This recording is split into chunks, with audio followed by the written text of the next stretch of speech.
Hello everybody, Zeidoktor here, and this episode of Typical Manga Review will be focused on One Piece, Chapter 873, Trapped Like Sweets in a Cage. Actual English title pending. Our cover story today is Bartolomeo is still trying to sell straw hat merch to a town, only to discover that the town and island are actually the property of one of the four emperors, a specifically red-haired Shanks. I'm really hoping Bartolomeo didn't just faux pas himself into a fight with an emperor. I also wonder how much he knows about Luffy's relationship to Shanks. But anyway, going into chapter proper, we got Whole Cake Chateau crashed into an actual cake. Like, everyone's like, "You alright? Give me a hand here." I thought I was gonna die. "I'm going to be crushed by the cake." I hear a voice from over there too. Pull him out. And we see people just like rescue operations. We see Count Chicken or whichever one he's at right now is like, "How did the Tea Party become like this? The Straw Hats did this." Montd'or's like, "That's right, it's awful. But the wedding ceremony and the wedding cake are ruined. We're preventing from assassinating the Vince Smoke family, and on top of that, Baze betrayed us and plotted to assassinate Mama. Baze, you bastard!" And it's kind of, I just now realized that his on Tori's head, like the tea cup is like fuming. "And I even thought highly of your ability, Noir." Compote's wondering, "That explosion, everything about it is still a mystery, huh?" We're talking about the eldest daughter, Compote. "If one of the people who were up on the rooftop with us did it, they'd be suicidal. The chance of that is low. But one mystery has been resolved. The truth is, during the time of the tea party, all methods of communication up to the hall were cut off on." This is like Tori again. "That was probably the doing of Baze's group. Was there anything that should have been communicated? That's during the tea party, the Sun Pirates who were based on Eastern Bay." "That's right! Those bastards got away, Gow!" And we see Peckhams. "All of the Fistman pirates gathered their belongings and ran. What exactly were they?" And this is where Peckhams kind of learning what happened. Like, Jinbei quit and joined the Straw Hats?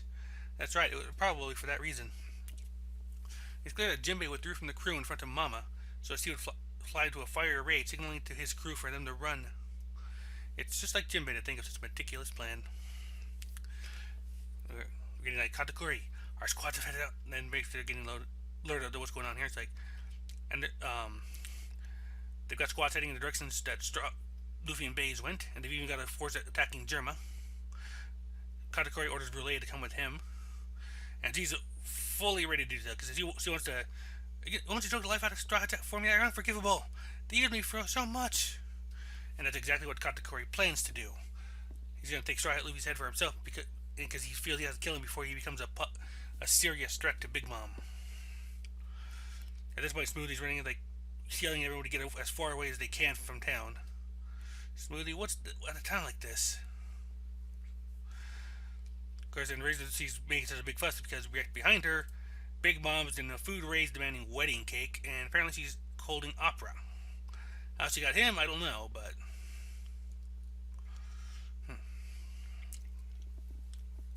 everybody's pretty much in a panic at this point.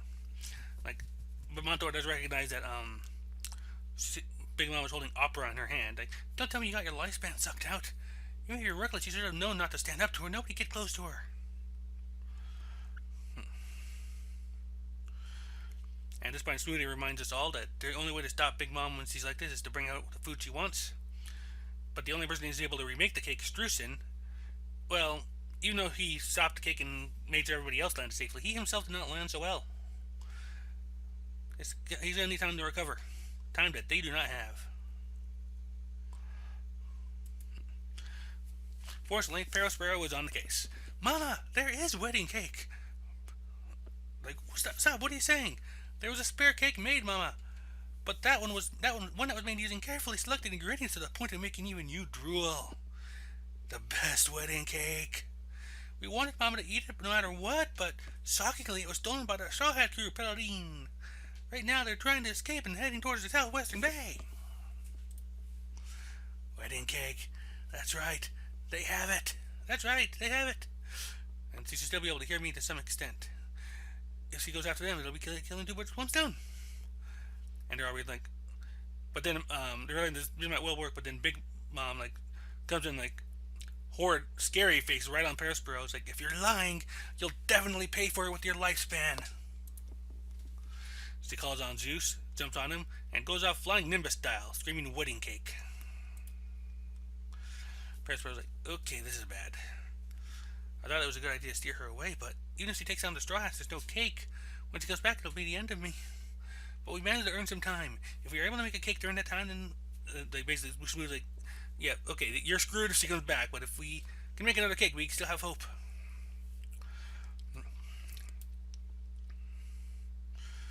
But Perispro's like, no, even with Strusen, that the cake took a long time to make, and there were any more of the mythical ingredients that were pillaged from the other countries. The one in charge of making it is unconscious. There's no way to just do it. On top of all that, if Mama didn't even get to eat a single bite of that cake,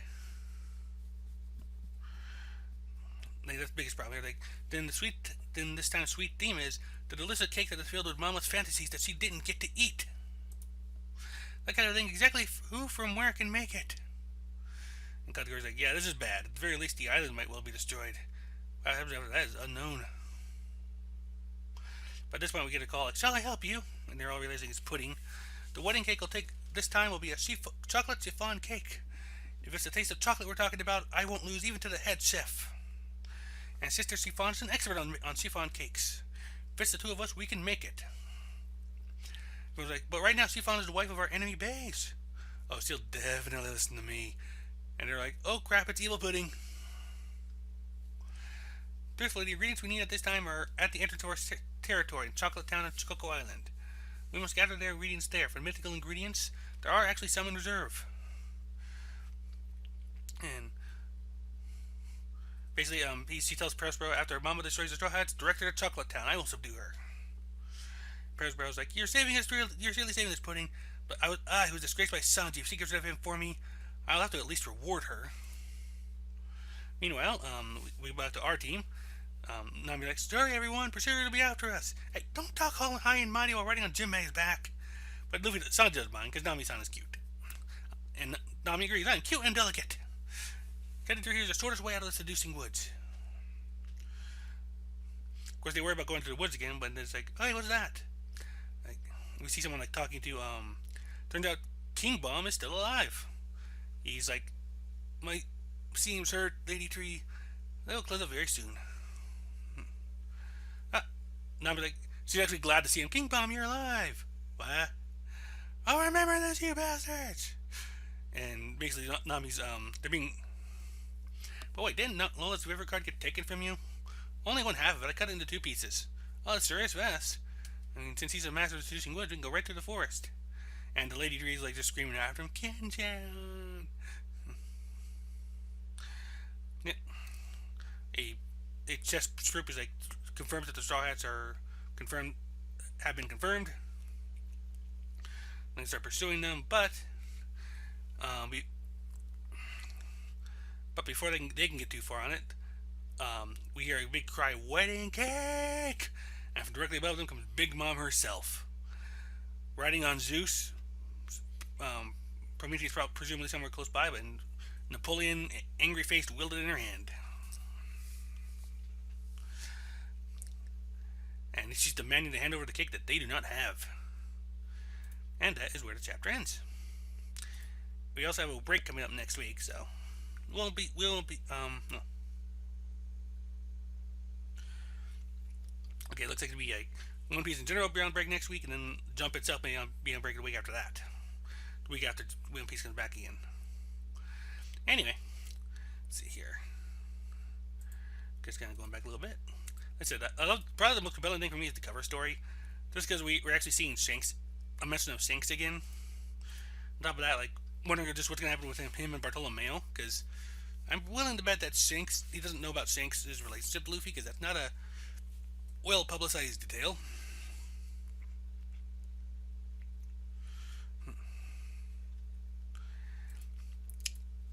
I also like the fact that you have to give Perisprow credit. He was quick on his feet and telling Big Mom was like, okay, the cake, the Straw Hats took it. Go after them. Of course, he knows he's screwed as soon as there's no more cake.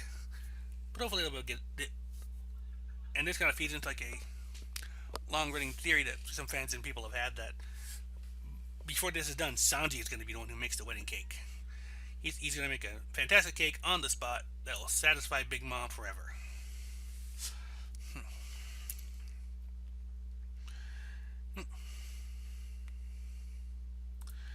For now, though, it's like also like art-wise, we got a few little bits here, like with Big Mom actually like chowing down on buildings, which I guess if they're part of Whole Cake Chateau, they're actual cake now, so maybe not. Excuse me. I also like the fact that she jumps on Zeus and flies off like flying Nimbus style, or Kintoon style, depending on how you feel about that.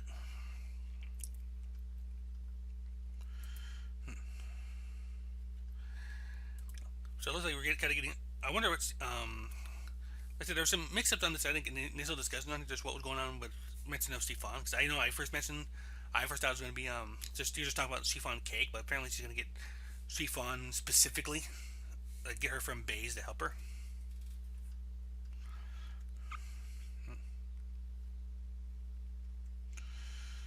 And apparently Pudding feels insulted by what Sanji did. I mean, I wonder if she's thinking it was all a ploy, or maybe the fact that they actually got that response from her genuine or not was just too much for her.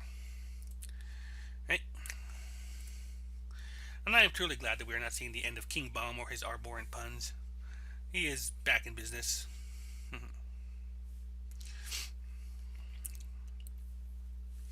And they're forcing him to run with his girlfriend and all that, but apparently it's a bit of a cop out, but at the same time it's not as big deal because it's like the problem's there and then it's resolved right away. So, who cares?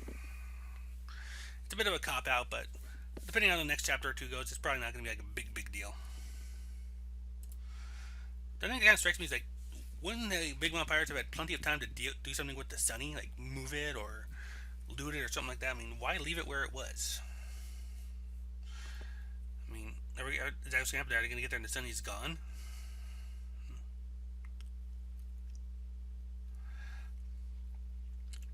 But yeah, like I said, that's a scary sight that I see Big Mom just kind of coming right down on you. Also, I kind of noticed she has like the little pirate bandana thing going underneath her hat, so that's neat. I don't know how obvious that was before that the bandana was there, but still.